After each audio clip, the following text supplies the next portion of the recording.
So welcome to the Dad's Den. I know I haven't posted in a wee while.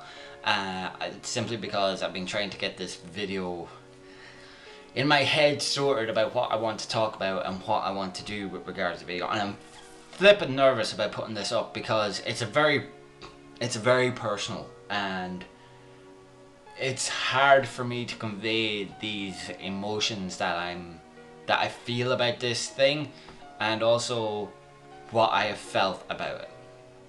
So, today's video on the Dad's Den is going to be about bullying, and specifically my experiences with bullying. So this should be fun. So, as a kid growing up, I didn't have that many friends. I was very much a loner. I lived with my grandmother, which obviously, as you can imagine, was fuel for many's an insult as I was growing up. And those insults grew and grew and grew over my time in school.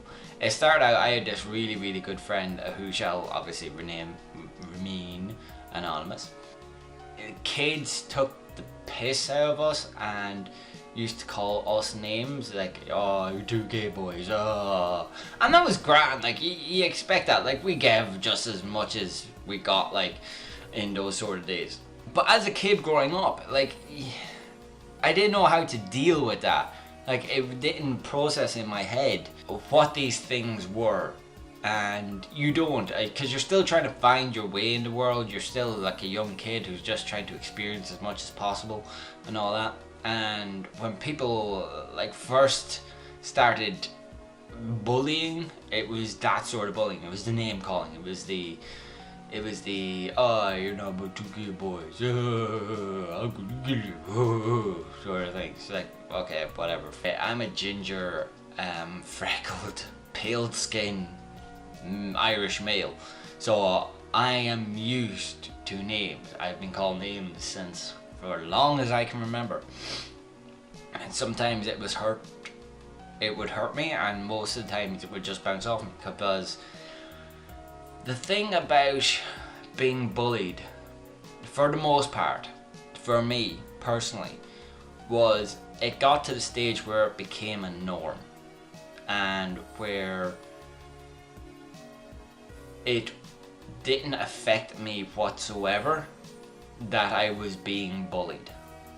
It just became my everyday routine of ginger, carrot top, whatever my other names, like, and then secondary school happened.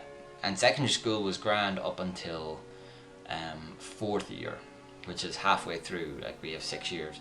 Start of fourth year, everything changed. I took an interest in computing, and I took an interest in computer games, which added to the fuel to the fire of the already overly top geeky Star Trek loving ginger freckled boy that I was. I started enjoying all these other things, and it, as I say, it just added fuel, and it was hard. It was so hard, and again, I didn't know how to deal with it. I really didn't. As a kid, you don't know how to deal with these things. And then my batteries die. Haha! Secondary school happened, and I was just into all the unusual sort of things. Star Trek, Star Wars, Battlestar Galactica, all these things, and comic books, and card collecting, and tabletop games, and stuff like that. The stuff that would just destroy you in these kind of situations. High school, secondary school, whatever it may be. And it did. I took an interest in computing, which was, again, as I say, fuel to the bully's fire. It was... And these are the things that, like, it's very hard to look back on those times and not be upset, because when I was in those situations and I was battered up against, I was taller than most of my bullies. this is the thing. I was a tall kid. Like, I was 5'10" at like 14 and 15, and I was taller than most of them.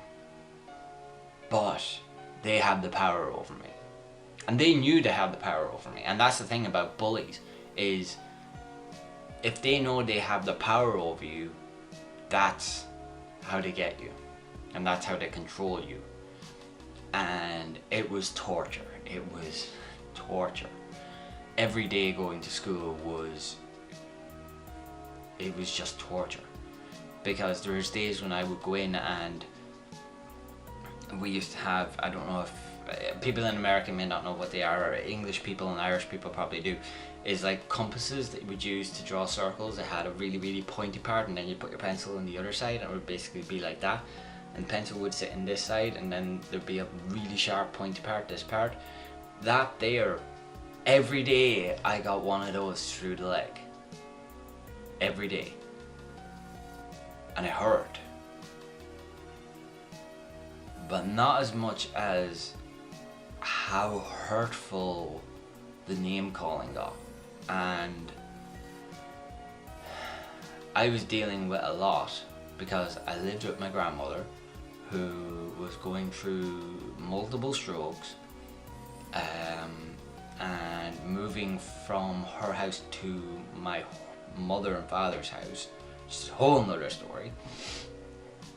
And I didn't know how to deal with any of this. I really didn't. And there are times when I just wanted to run, and there's times when you do want to run, when you want to get away, when you don't want to have to deal with what other people are throwing at you.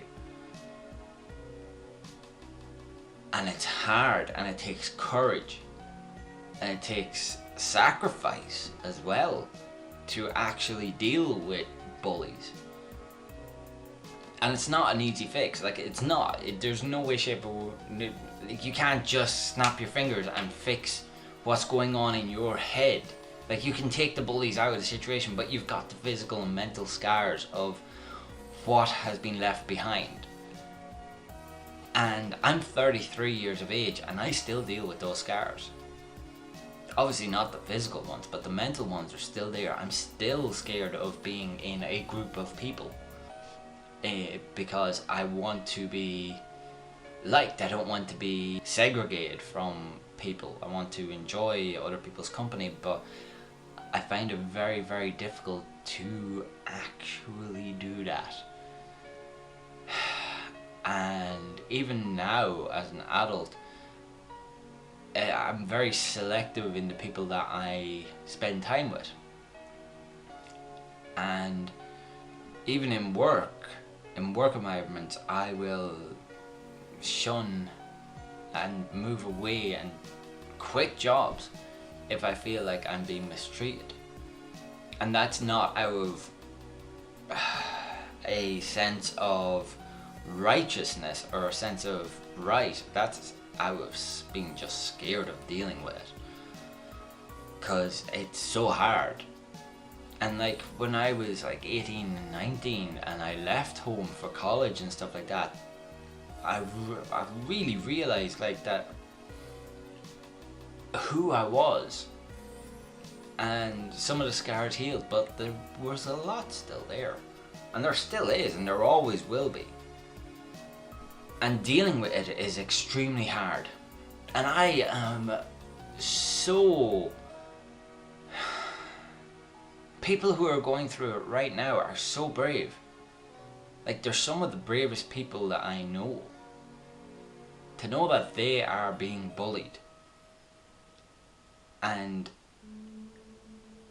they may have said something about it, but like, these days, it's so hard to everyone wants to be so PC about it, and everyone wants to try and help, but in helping it can make it worse, and it can just go into secret bullying, and it's a never-ending cycle. And it's the way with everyone. Like, at some stage in everyone's lives, they've experienced a form of bullying, and it's so hard to deal with. And I really do I feel for every single person who has ever been bullied and who has come through it. And those people who have not come through it, who have let it get to them to the point of having to take their own lives, I can understand that. I've been there.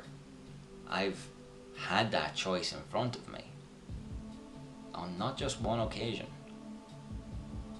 And it is really hard to say no when you know you have an out. It's really hard. But at 33 years of age, I realised that there are more people like me than there are bullies.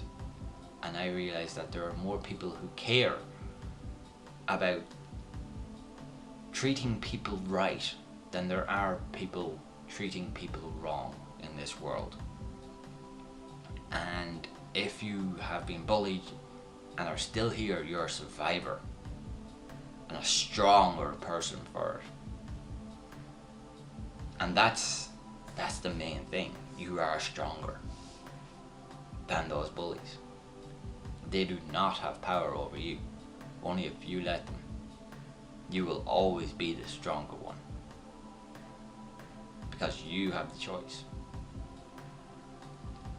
So this video is basically to tell those people who are currently getting bullied, who feel like they can't deal with it, who feel like they're not able. You're able.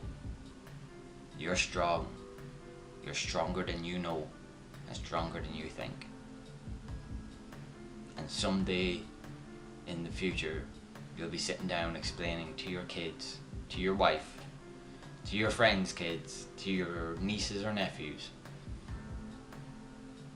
exactly how to deal with these things, because you know how to deal with them, because you've been through it. So to those people going through it now, just know that if you ever need to talk, hit me up on Facebook or Twitter or on YouTube. Let me know. I'll help where I can, because there is always someone there for you. So this has been the Dad's Den for a very serious talk. If you like this video, don't forget to subscribe. If you like it, thumbs it up, and leave positive comments down below, because there are people in this world who need those right now, even at 33 years of age. See you later, guys.